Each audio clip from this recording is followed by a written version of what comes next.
سلامونه ملګرو، هیله ده چې جوړ او روغ به یاست. خدای دې وکړي چې د روژې مبارکه میاشت مو تر دې مانه په خوشحالۍ سره رسولې وي. نن یو ځل بیا د دندې د موندلو او د سی وي یا هم د ریزومې پر لیکلو باندې کار درسره کوم.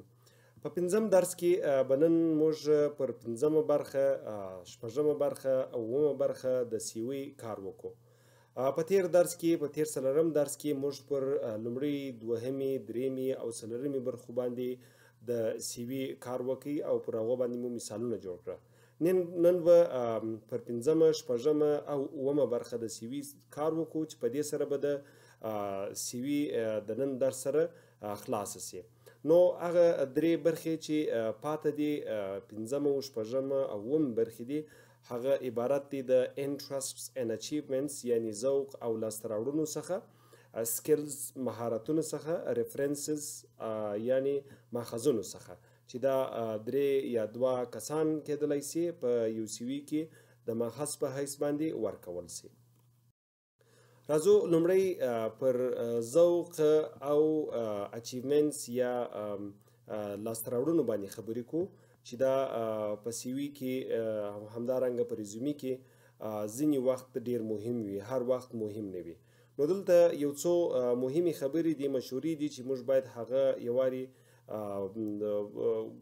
پر هغو باندې یوارې خبرې وکړو، د هغه څخه به وروسته بیا عملي کار پر وکړو. لومړی، don't use the old boring clashes here like socializing with friends. اکثره خلک په انټرسټو او په دې کې اچیومنټس کې داسې څه لیکي چې هغه هیڅ د سی وي دپاره مهم نه دي. لکه د مثال په ډول سره ځینې خلک وایي د ملګرو سره وخت تېرول. دا و هغه ریکرویټر ته هیڅ مهم نه ده چې ته د ملګرو سره وخت تېروې او کې نه تېروې. نو د دې څخه موږ مخنیوی کوو، دا شی نه وراچو. بل، hobbies that are little out of the ordinary can help you stand out from the crowd. د دې څخه مطلب دا دی هغه عادتونه، هغه ذوقونه چې هغه یو څه د عادي حالت څخه وتلي وي، نو هغه کولی شي چې موږ سره مرسته یا کومک وکړي.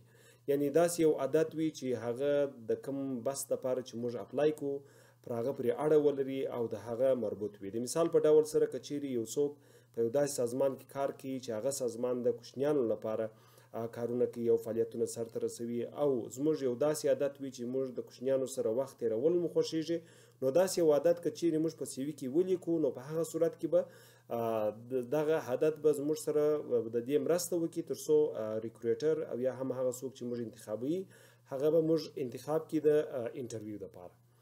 دریم مهمه خبره، any interests relevant to the job are worth mentioning.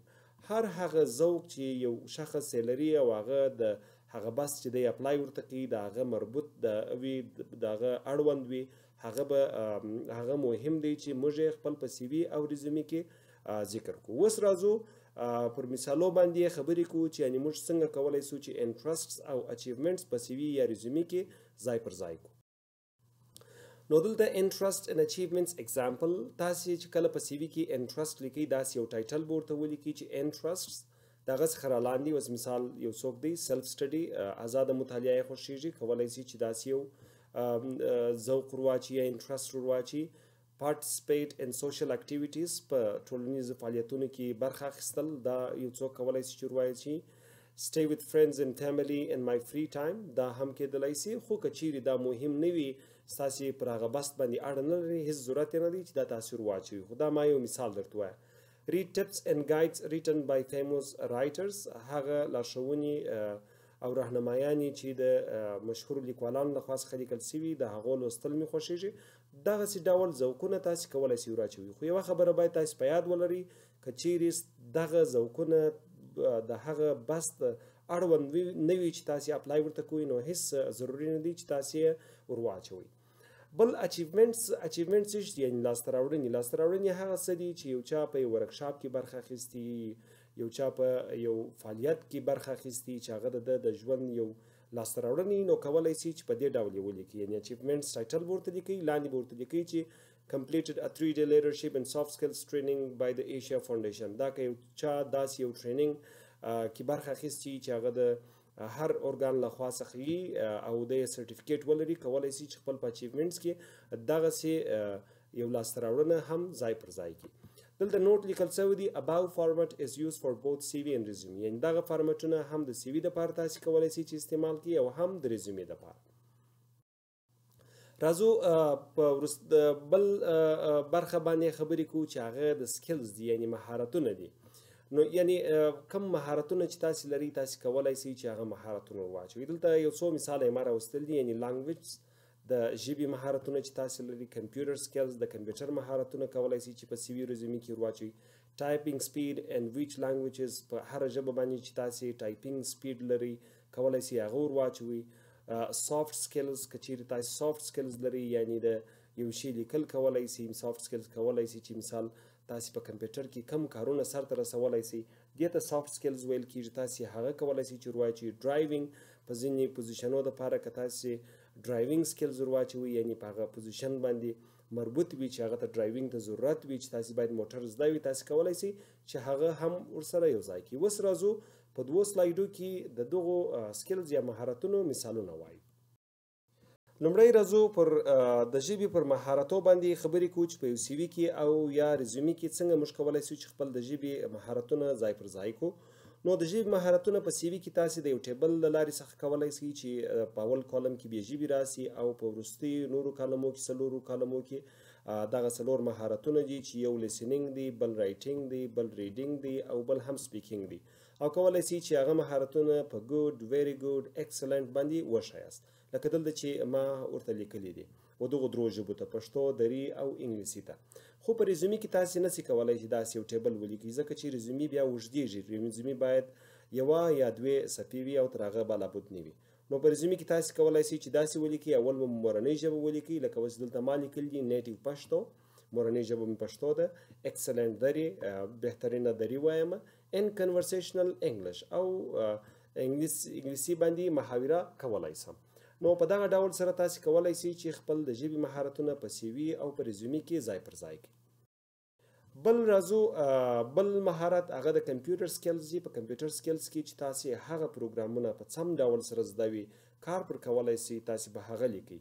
اوس د مثال په ډول سره MS Office 2019 مو زده دی، 2014 مو زده دی او 2015 مو زده دی. همداسې مو MS Windows زده دی، انټرنیټ مو زده دی. انټرنیټ کولی شئ چې استفاده پر ځینې وکړئ. انسټالیشن اف سافټویر او د سافټویرونو انسټالیشن په کمپیوټر کې کولی شئ چې ویې کړئ. بل ټایپینګ سپیډ دی چې ټایپینګ سپیډ مو سره کم دی. اوس په مثال په ډول سره پښتو کې 60 words per minute یعنی په یوه دقیقه کې تاسو 60 لغتونه لیکلی شئ. انګلیش ته کولی شئ چې ولیکئ چې 50 words per minute په یوه دقیقه کې 50 لغات لیکلی شئ. او دري ژبې ده 45 words per minute او 45 لغاته کولی شئ چې په یوه دقیقه کې ولیکئ. یعنې تاسې کولی شئ چې په دغه ډول سره خپل مهارتونه، خپل سکلز په خپل CV او ریزومې کې سره ځای پر ځای کړئ.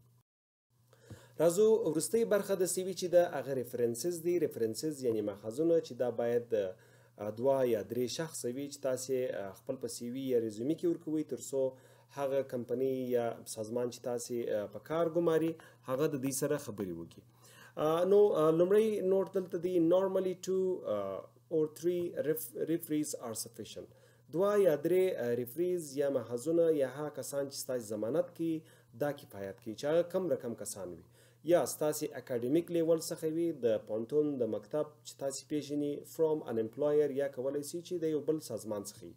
قریبان، ورور، اکا، هغه څوک چې ستاسې سره شخصي اړیکې لري هغه نشي کولی چې تاسې په ریفرنس کې واچوي. یوازې هغه کسان چې په مسلکي یا په اکاډمیک لیول کې تاسې پیژني تاسې کولی شئ چې هغه ورواچوي. او یا هم په دې سیکشن کې که چیرې تاسې نه غواړئ چې ریفریز ورواچوي، so or you can simply write down in this section that references will provided upon the employer's request. او یا هم تاسې کولی شئ چې په دې برخه کې د CV په ساده ډول سره ولیکئ چې تاسې به د ریفریانې یا ریفرنسز هغه وخت ورکړئ کله چې ارګنایزیشنز څخه غوښتنه وکړله. بله مهمه خبره getting permission before putting a name down. کله چې تاسې یو څوک خپل ریفری انتخابوي د ضمانت په حیث ورکوي نو د دې تر مخه چې تاسې د هغه نوم ورکړئ تاسې باید د هغه اجازه ولرئ. اوس راځو پر دې باندې خبرې کوو چې په CV یا ریزومې کې ریفرنسز څنګه وراچول کیږي. ریفرنسز کله چې تاسو ورواچوي په سی وي کې دغسې یو ټایټل به ورته لیکئ چې ریفرنسز 2 یا 3 کسان به لیکئ، د هر کس مربوط به دغه معلومات لیکي. د مثال په ډول نیم، دلته به تاسو نوم لیکئ چې دغه نوم چې دی ارګنایزیشن په کوم سازمان کې کار کوي، پوزیشن پر کوم بست باندې کار کوي، سل فون تلیفون نمبر یې څه دی، ایمیل ادرس او ایمیل ادرس یې څه دی، چې دا دواړه هم په سی وي کې او هم په ریزومي کې په دې ډول سره تاسو کولی شئ چې ولیکئ. end of fifth session، د پنځم درس پای، یعنی په 5 ویډیوګانو کې موږ پر هغو پروسو باندې خبرې وکړلې چې څنګه یو څوک کولی شي دنده پیدا کړي، او همدارنګه مو د سی وي او ریزومي ترمنځ فرق ووایه، او همدارنګه مو په عملی ډول سره د سی وي او د ریزومي لیکل وویله. نو تاسې دغه ویډیو یو ځل بیا وګورئ او په ترتیب سره خپل سی وي یا د ځان لپاره ریزومي ترتیب کړئ، جوړ یې کړئ، او په راتلونکي درسو کې به موږ تاسو پر کور لیټر او کور ایمیل باندې کار وکړو، او همدارنګه زما یوټیوب چینل در سره سبسکرایب کړئ ترڅو تاسو وکولای شئ چې وراتلونکو درسونو ته لاسرسی ولرئ. نو تر راتلونکي درسو پورې مو پر الله سپارم. ښه وخت، ښې چارې، ښه ژوند. الله مو مل شه.